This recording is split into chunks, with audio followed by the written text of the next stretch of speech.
ಮಾನ್ಯ ವಿರೋಧ ಪಕ್ಷದ ನಾಯಕರು ಮತ್ತು ಹಿರಿಯ ಶಾಸಕರಾದ ಡಾಕ್ಟರ್ ಅಶ್ವಥ್ ನಾರಾಯಣ ಹೇಳಿರೋದು ಸರ್ಕಾರ ಭಾಳ ಗಂಭೀರವಾಗಿ ತಗೊಂಡಿದೆ. ಈಗಾಗಲೇ ಆರೋಗ್ಯ ಸಚಿವರ ಕಡೆಯಿಂದ ಬೆಂಗಳೂರಿನಲ್ಲಿ ನಿಮ್ಮ ಫಾಸ್ಟ್ ಫುಡ್ ರೆಸ್ಟೋರೆಂಟ್ಸ್ ಇರ್ಬೋದು, ಈ ಕಬಾಬ್ಗಳಿಗೆ ಕೆಂಪು ಬಣ್ಣ ಹಾಕೋದಿರ್ಬೋದು, ಇಡ್ಲಿಗಳಿಗೆ ಸ್ಟೀಮ್ ಮಾಡಬೇಕಾದ್ರೆ ಪ್ಲಾಸ್ಟಿಕ್ ಉಪಯೋಗ ಮಾಡೋದು, ಅದೆಲ್ಲನೂ ಕೂಡ ಸ್ವಲ್ಪ ಗಂಭೀರವಾಗಿ ತಗೊಂಡು ನಿರ್ದೇಶನಗಳನ್ನು ಹೊರಡಿಸಿದ್ದಾರೆ.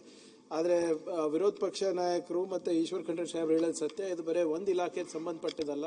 ಅಗ್ರಿಕಲ್ಚರ್ ಇರ್ಬೋದು, ಹಾರ್ಟಿಕಲ್ಚರ್ ಇರ್ಬೋದು, ಫಿಶರೀಸ್ ಇರ್ಬೋದು, ವೆಟನರಿ ಇರ್ಬೋದು, ಇವರೆಲ್ಲರೂ ಸೇರಿ ಒಂದು ಮಾಡಬೇಕಾಗ್ತದೆ. ಯಾಕಂದರೆ ಇದು ಯಾವುದೂ ಪದಾರ್ಥ ಇರ್ಬೋದು ಅಥವಾ ಯಾವುದು ಹಣ್ಣು ಹಂಪಲ ಇರ್ಬೋದು, ತರಕಾರಿ ಇರ್ಬೋದು, ಬೆಂಗಳೂರಿನಲ್ಲಿ ಬೆಳೆಯಲ್ಲ, ಊರುಗಳಲ್ಲಿ ಬೆಳೀತಾರೆ.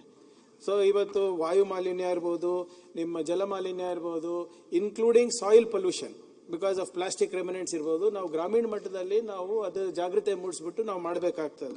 ಅದ್ರ ಹೊರತುಪಡಿಸಿ ನಿಮ್ಮ ಪರ್ಸಿಸ್ಟೆಂಟ್ ಆರ್ಗ್ಯಾನಿಕ್ ಪೊಲ್ಯೂಟೆಂಟ್ಸ್ ಇರ್ತದೆ sir, break down of plastics ಆಗ್ತಾ ಇದೆ ಇವತ್ತು. ಅದನ್ನು ಮಿಕ್ಸ್ ಆಗಿ ನೀವು ಹೇಳ್ದಂಗೆ ಹಸುಗಳಿರ್ಬೋದು, ಬೇರೆ ಬೇರೆ ಇರ್ಬೋದು, ಅದನ್ನು ತಿಂದು ಇವತ್ತು ಅವರ ಏನು ಹಾಲು ಉತ್ಪಾದನೆ ಕಮ್ಮಿ ಆಗ್ತಾ ಇರ್ತದೆ.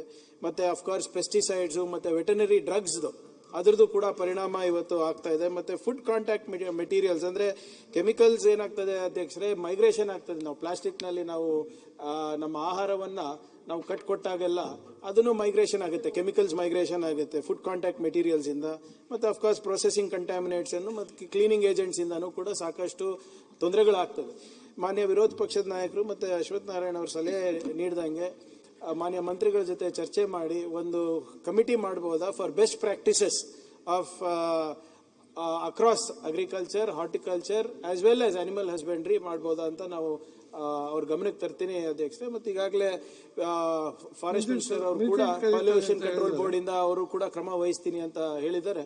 ಅದನ್ನ ಆದಷ್ಟು ಬೇಗ ಸರ್ಕಾರ ವತಿಯಿಂದ ಮಾಡ್ತೀವಿ ಅಂತ ಸರ್ಕಾರದ ಪರವಾಗಿ ಹೇಳಲಿಕ್ಕೆ ನಾನು ಬಯಸ್ತಾ ಇದ್ದೀನಿ. ನಾವು ಸರ್ಕಾರಕ್ಕೂ ಈ ರೀತಿ ಧನ್ಯವಾದಗಳೇನೆಂದ್ರೆ, ಬಹಳ ಉತ್ತಮವಾಗಿ ಈ ಒಂದು ನಾವೇನು ಗಮನ ಸೂಚನೆ ಆಹಾರ ಮಾಲಿನ್ಯ ವಿಚಾರದಲ್ಲಿ ಪ್ರಸ್ತಾಪಿಸಿದ್ದು ಅದಕ್ಕೆ ಬಹಳ